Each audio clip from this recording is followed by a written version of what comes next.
You're listening to the Finding Truth podcast. When we're not getting distracted by Jacob's plain facts, we discuss taking ownership of our faith and what it looks like to follow Jesus in today's culture. Here are your hosts, Lockie and Brad. Well, we are back and at it again with another episode of the Finding Truth podcast. How good? How good. We are here again for part 2 of our identity series, and Theo and Bronte are joining us again as we dive into the topic a little bit deeper. So, without further ado, let's get into it. Yeah, glad to be back, that's for sure. So, we were thinking stories about our identity, and I don't know, maybe anyone listening could relate to our story. So I'll go first.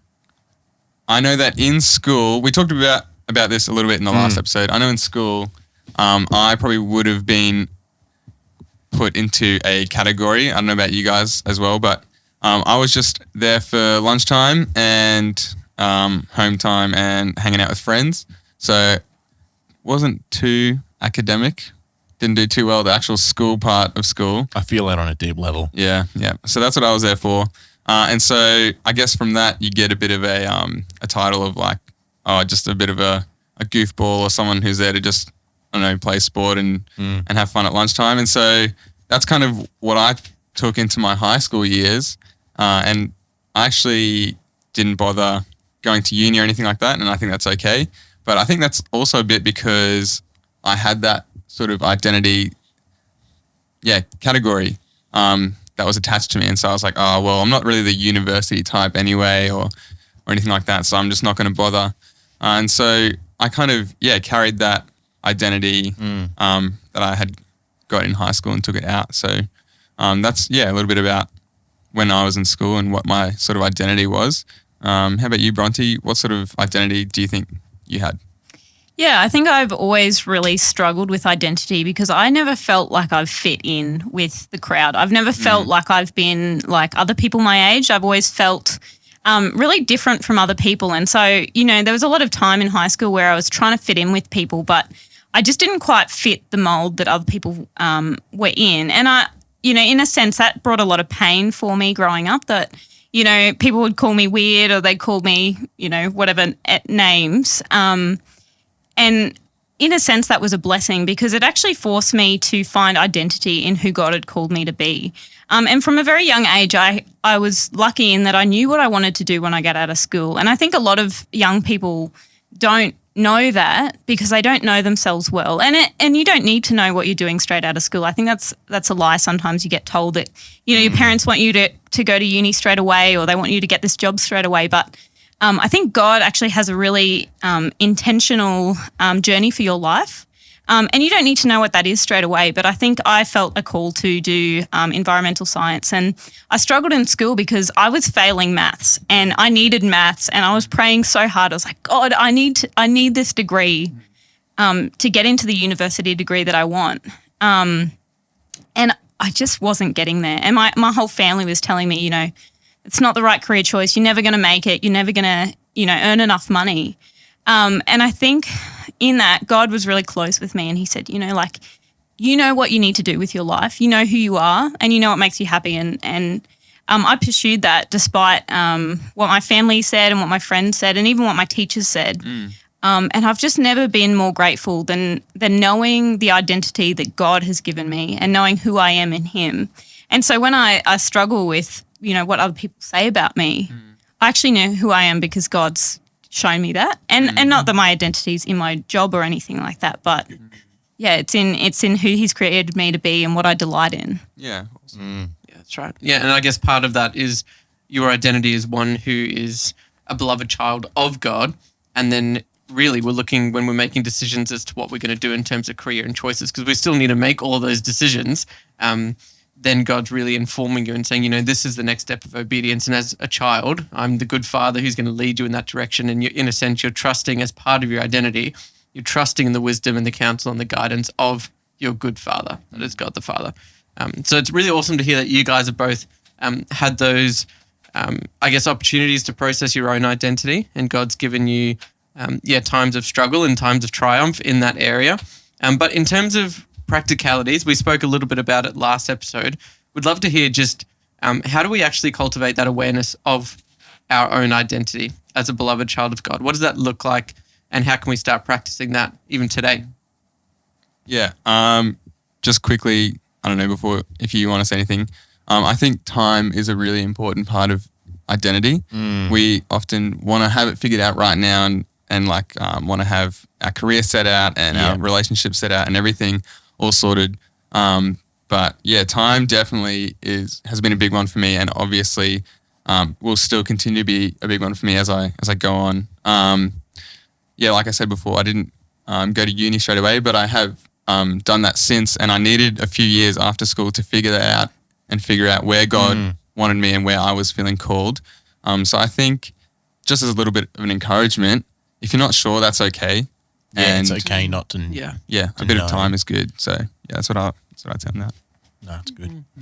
I think for me, really gratitude has been a really big thing. Like actually writing down what God's blessed me with and being okay with how my life is going at the moment. Because I think, a lot of our identity issues come out of looking at other people's lives and forgetting that we have our own lives that we can be grateful for. And, we can look at other people and go, I wish I looked like them. I wish I had my life together like them. But you actually, if you do that, you have to take all of their bad stuff as well. You can't just take the good stuff from other people's lives. So when I look at my life and I go, this isn't going well, if I can actually just choose not necessarily three things, that I'm grateful for every day. I might not go, I'm grateful for my family, my friends, my house, You'll lose that very quickly. But if you can say, what 3 good things happened today and how did that give me life? I think that's just been so helpful for me. Yeah, that's good. I think practically, as you were sort of asking, Brad, I think a big part of that is governing what you're letting speak into your identity. It's very, very similar to Theo for myself, like growing up, probably sporty, bit of a class clown, grew up in a church full of just phenomenal intellects, super smart people. And so I always felt like the black sheep was never really taken too seriously. And so I let that speak into who I was a lot of the time. And even still I find myself going, why would people want to listen to me? Why would people respect me as a leader? And so I think governing who you let speak into what your identity is. And I think, I remember I was in grade 10 and was sitting down with a leader, actually Bronte's brother, and we're having this conversation. We're actually talking about Crossroads, that Christian group we ran in school, which you will hear about in a further episode. And he said, "You're going to be a leader." I said, "What?" And he goes, you're going to be a leader one day, and people are going to follow you." He goes, "I just think you're going to be a leader." And I went, "What? What are you talking about?" No. Who's going to want to follow me? And so I think making sure you have the right people in your life who are speaking into who you're becoming. So whether that's your mentors or your leaders at youth, whoever that might be, or finding a mentor if you don't have one. But secondarily to that, I think the Bible and God need to speak volumes into who you become. And so that's something we want to look a little bit more practically at in your devotional side of this episode. And so I'd love to encourage you guys to actually look at the devotional, because it's going to be a bit more of a practice guide than a devotional for this one, as we sort of discover or want to set you up to look at how do I discover or find my identity. And so it's not about just what your mentors say. It's not about you sitting down going, well, who do I want to become?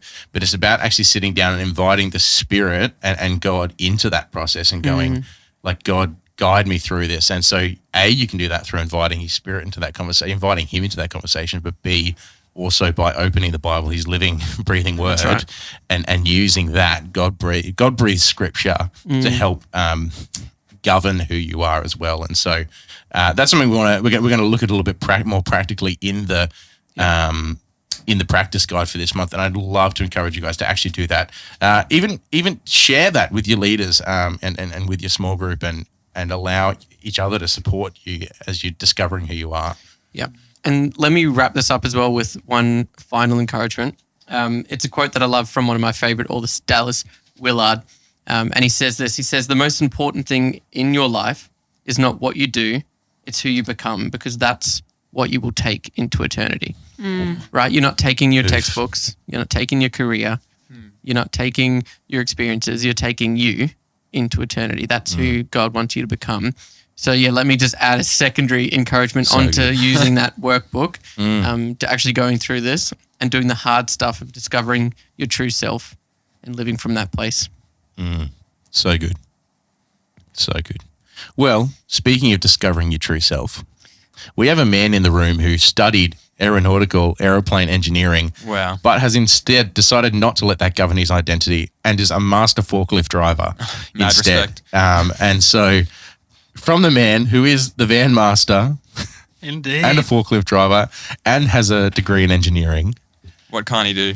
can you bring us home with an aeroplane fact? Well, indeed, have I got a biblical plane fact. A biblical up plane fact. my sleeve for you lot. Now, I must put a disclaimer on this. If you do not like flying, I would suggest you tune out now. But I will I'm going to say, plug my ears. I will say that this is a legal way to fix an aeroplane with tape. With tape. With tape.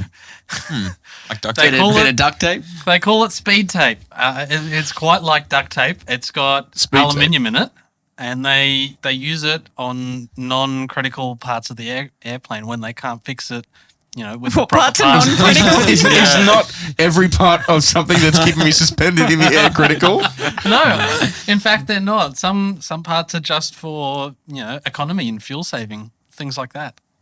And they just tape them back on. Yeah, if there's something wrong with it and they can't fix it straight away, they'll use this tape. It's about $700 for a roll. I would rather have my flight And delayed we'll take than put that plane in the warehouse and get me a fresh one. Yeah, I don't care how Now- much aluminium is in this now- tape. It's not good. It Not a can good be way to all fix it. aluminium for all I care. The biblical part of this is that in Finland, they actually call duct tape Jesus tape because it saves people. Wow. There you go. Well, there you have It it. saved my life because I'm never getting on a plane again. I told you to tune out, Lockie.